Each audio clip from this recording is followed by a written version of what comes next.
The resignation of N. Biren Singh and the motives behind it. A deep dive into the Kukis conflict and the political turmoil in Manipur. The political landscape of Manipur has been rocked by the resignation of N. Biren Singh, the chief minister, amidst the ongoing conflict between the majority Meitei community and the minority Kukis people. This article seeks to delve into the motives behind his resignation, the socio-political context surrounding the resignation, and the deeply rooted ethnic and political tensions in Manipur. The article will also explore the broader questions surrounding the government's role in the ethnic violence, the demand for justice by the Kukis people, and the constitutional aspects involved in the political developments. The background: ethnic conflict and the Kukis people's plight. The ethnic conflict between the Kukis and Meitei communities in Manipur has been simmering for years.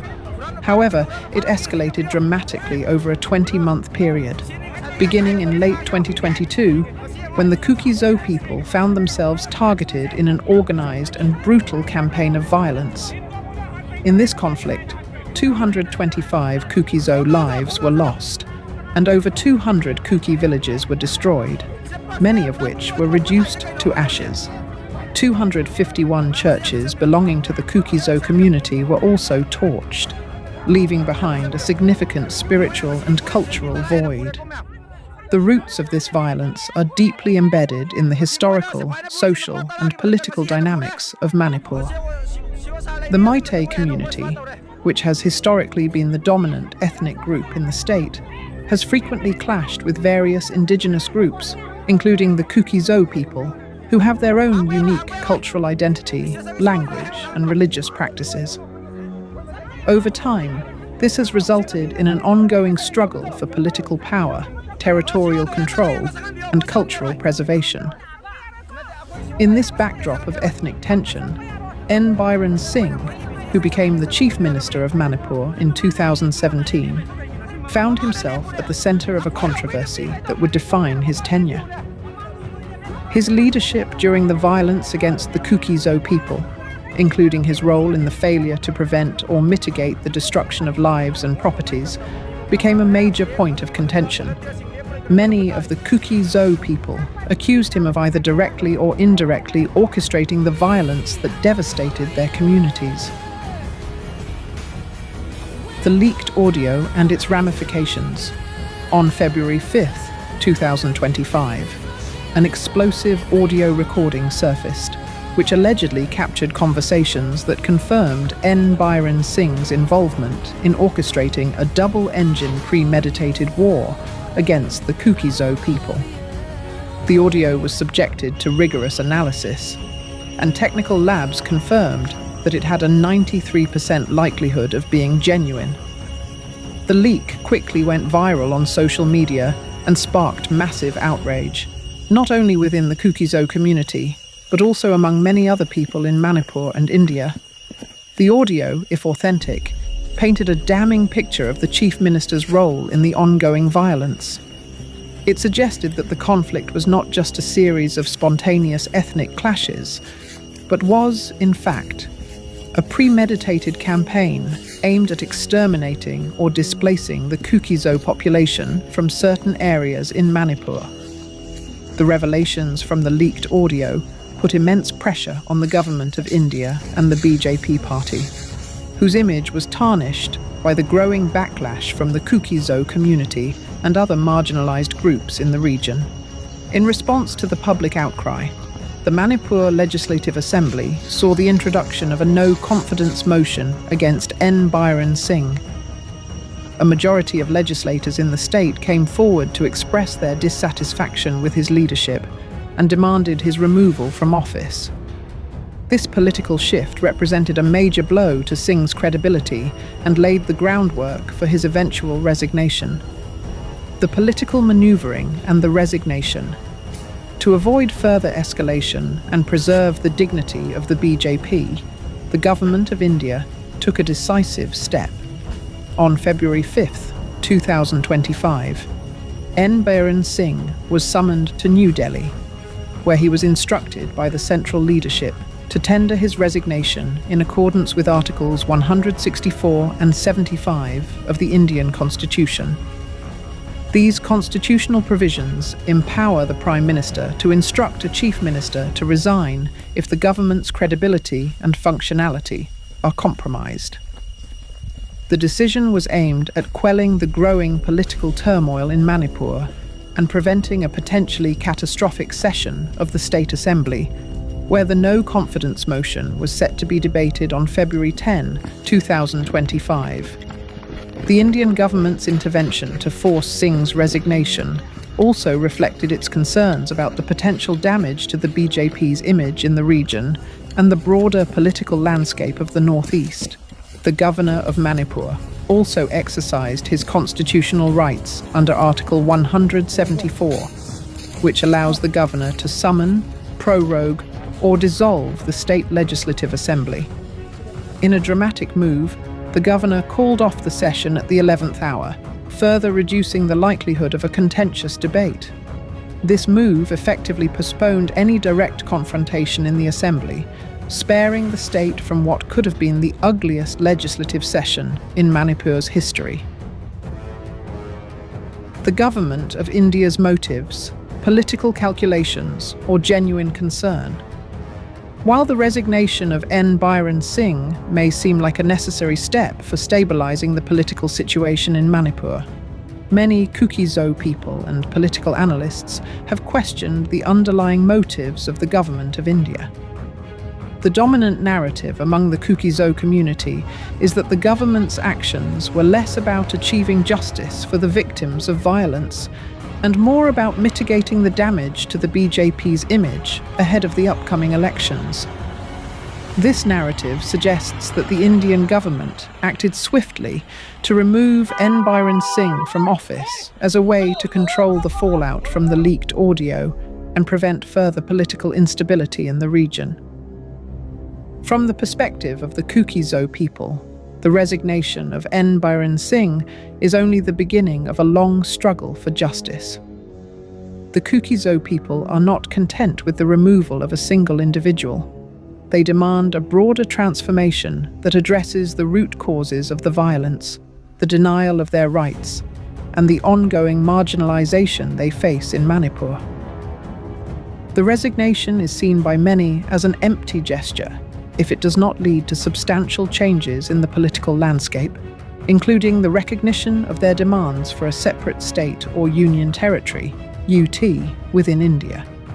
The question arises, will the government of India be able to address the deep-rooted grievances of the Kukis people? Or will the resignation of N. Biren Singh merely serve as a temporary fix, without addressing the larger issues that fuel ethnic tensions in the region? The stand of the Kukis people, the demand for justice and autonomy.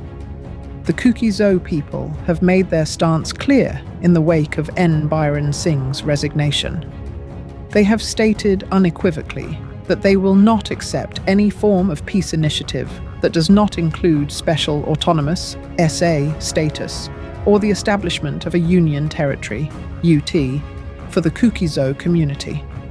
This demand was first articulated in September 2023, when representatives from the Kuki National Organization, KNO, and the United People's Front, UPF, held talks with the Government of India in New Delhi. The agreement made during these talks was a significant moment in the ongoing struggle for political recognition and autonomy. For the Kukis people, the issue is not just about the removal of a single political figure, but about ensuring that their voices are heard and their rights are protected. The ethnic violence that unfolded over the past 2 years has left deep scars within the Kukis community, and the demand for justice is rooted in the need for acknowledgement of their suffering and a commitment to preventing further atrocities. The Kukis community's demand for a union territory within the Indian Constitution is based on the premise that they need a separate administrative unit that can guarantee their security, safeguard their cultural identity, and allow for more direct representation in the governance of the region. Many Kukis leaders argue that a UT will offer greater autonomy, enabling their people to protect their land, culture, and rights from the encroachment of other ethnic groups. The question of accountability. Legal action against N. Biren Singh. The call for N. Biren Singh to be held accountable for his role in the violence against the Kukis people is gaining traction among the community. Many Kukis individuals and organizations are now demanding that Singh be booked under the Indian Penal Code, IPC, for his alleged involvement in the killings of 225 Kukis individuals and the destruction of their villages. There is a growing consensus that the violence was not a series of isolated incidents, but part of a larger, orchestrated campaign to wipe out the Kukis population from certain parts of Manipur. The Kukis people are particularly vocal about the failure of the Indian state to protect their lives, as enshrined under Article 21 of the Indian Constitution, which guarantees the right to life and personal liberty. As a result, many members of the Kukis community believe that N. Biren Singh's actions were a violation of this fundamental right. They argue that he should be prosecuted under Section 300, murder, and Section 302, punishment for murder, of the IPC, with penalties that could include the death sentence, life imprisonment, or substantial fines. This demand for legal action against Singh is part of a broader call for justice, which also includes an independent investigation into the role of the state and central government in the violence. The Kukis people want assurances that the perpetrators of the violence, whether political leaders, security forces, or other individuals, will be held accountable for their actions. Conclusion. The road ahead for Manipur. The resignation of N. Biren Singh is a pivotal moment in the political landscape of Manipur, but it is far from the final word on the conflict between the Meitei and Kukis communities. For the Kukis people, this is just the beginning of a long and difficult struggle for justice, recognition, and autonomy. The removal of Singh from office, while symbolically significant, does not address the broader issues that have fueled the ethnic violence in the region. The Indian government now faces a critical test. Will it genuinely engage with the Kukis people's demands for autonomy and justice? Or will it merely seek to contain the political fallout and preserve its own image? The answer to this question will determine whether peace can be achieved in Manipur and whether the Kukis community can secure the protections and rights they have long been denied. For now, the Kukis people remain resolute in their demand for a union territory and justice for the lives lost in the violence. They will not be satisfied with mere political gestures. They seek lasting solutions that ensure their community's survival, dignity, and future. The road ahead is uncertain, but their resolve to secure their rights within the framework of the Indian Constitution is stronger than ever. Disclaimer. This article is taken from the letter of Dr. T.S. Howkip, President of the WKZIC, dated February 10th, 2025. The views expressed in this article reflect the perspective of the Kukis community and are not necessarily reflective of other political or community organizations. To stay updated on this ongoing issue, subscribe to Zalangam Media. For the latest news and developments on the Kukis struggle for justice and recognition,